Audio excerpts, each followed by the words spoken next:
Jadi ini clear juga ke publik bahwa yang dikelola oleh dana Taspen sebetulnya bukan seperti bisnis asuransi pada umumnya begitu ya. Tapi ini adalah uang dana amanah kalau kita sebut di dalam skema jaminan sosial, dana amanah cost sharing antara pekerja dan pemberi kerja begitu. Dan yang ditanggung oleh pemberi kerjanya yaitu pemerintah tadi 0,24% untuk JKK dan 0,72% untuk jaminan kematian. 4 tambah 2 6, 2 tambah 7 9, berarti 0,96% saja yang dari pemberi kerja. Betul kan Pak? Sisanya 3,25% plus 4,75%, 25 tambah 10, 8% itu adalah dari gaji pekerja, baik itu PNS begitu, lalu apalagi Bapak? Pejabat negara, anggota DPR dan DPRD ya. Jadi ini adalah uang potongan gaji mereka yang bekerja pada negara. Uang ini lalu diinvestasikan.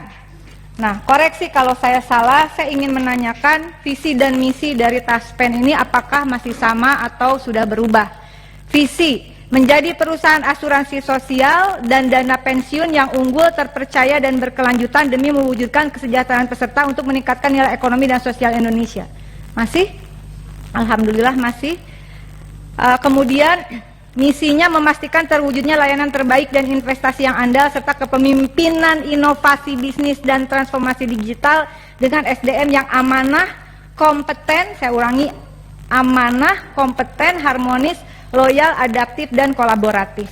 Kita kembali ke visi. Pimpinan dan anggota izin, ini adalah perusahaan asuransi sosial, bukan asuransi komersial. Betul ya Bapak ya? Asuransi sosial. Artinya sistemnya saja yang untuk seperti komersial, tetapi prinsip di dalamnya adalah asuransi sosial. Kenapa demikian? Karena dana yang dikelola adalah dana amanah. Dana dari para pekerja. Bukan seperti asuransi komersial, asuransi swasta yang dia memang orang yang ingin mengasuransikan di luar potongan upahnya, misalnya seperti itu. Nah, oleh karena itu kebetulan PLT Dirut Taspen ini adalah sebelumnya pernah menjabat Dirut PT Bahana Pembina Usaha Indonesia Persero, Dirut PT BRI Dana Reksa Investment Management, bukan? Tapi yang jelas Direktur Investasi PT Taspen. Maaf ya, yang dua berarti bukan. Jadi Direktur Investasi PT Taspen. Kebenaran Pak. Nah, dana-dana yang diakumulasikan tadi, Bapak, saya kira di sini berarti ada 108,69 triliun yang untuk THT, tabungan hari tua, yang potongan 3,25% ya, betul ya. Kemudian yang iuran pensiun juga itu dana dari potongan pekerja 4,75%. Saya langsung saja ingin menyampaikan sama sebetulnya seperti rekan-rekan yang lain. Ada indikasi kuat terjadinya investasi fiktif yang sudah ramai di pemberitaan begitu. Betul ya Pak ya? Investasi fiktif 1 triliun. Berarti kalau saya boleh katakan dengan tadi kenapa saya minta dijelaskan ini uang siapa, pekerjakah atau mereka yang seperti di asuransi komersial, ternyata uang ini adalah uangnya para pekerja yang bekerja pada negara dari atas sampai bawah Pak ya. Jadi jangan dibayangin hanya pejabat negara di level atas. Totalnya berapa sekarang? 3, berapa juta Pak? Total 7,6 juta 11277 dari atas sampai bawah. Potongan gaji orang yang bekerja, saya ulangi lagi Pak ya. Potongan gaji orang yang bekerja sampai level bawah. Yang bayangin jabatannya ya gajinya gede. Bapak supaya punya imajinasi yang sama nih. Karena saya yang ngotot minta penjadwalan taspen. Bayangkan uang ini adalah uang yang mereka yang bekerja tuh, yang pelayan kesehatan, ya ada yang penyuluh, ada yang guru, Bapak di kampung-kampung di seluruh Indonesia. Coba Anda bayangkan, ini bukan uang dari APBN sebetulnya, tapi potongan gaji. Karena dia bekerja pada negara, gajinya dari negara benar, dari APBN. Tapi itu adalah haknya sebagai pekerja. Yang ingin saya tanyakan, dan kebetulan Anda sebelumnya adalah Direktur Investasi PT Taspen. Jelaskan kepada kami bagaimana skema dan proses persetujuan investasi di PT Taspen. Bapak ini jangan kayak nggak ngerti ya soal tadi pembagian persentase, atau memang tidak mengerti. Bukan yang tadi, misalnya ini dari potongan upas, memang tidak tahu. Harusnya tahu, supaya kita feel-nya tuh sama.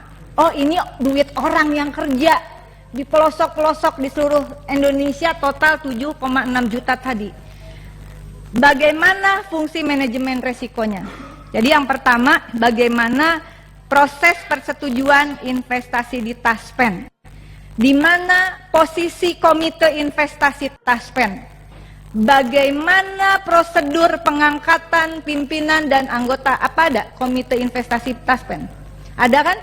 Bagaimana mekanisme seseorang bisa ditetapkan sebagai komite investasi Taspen? Lalu bagaimana skemanya? Dan Anda juga sekarang masih merangkap sebagai Direktur Investasi Taspen. Keputusan itu kan pasti tahu dong.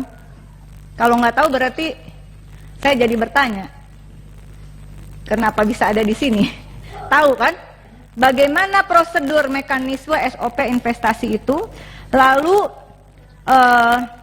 karena ini sudah jadi pemberitaan, saudara-saudara, jadi uang potongan gaji tadi terindikasi kuat ada investasi fiktif sekitar kurang lebih 1 triliun, betul ya?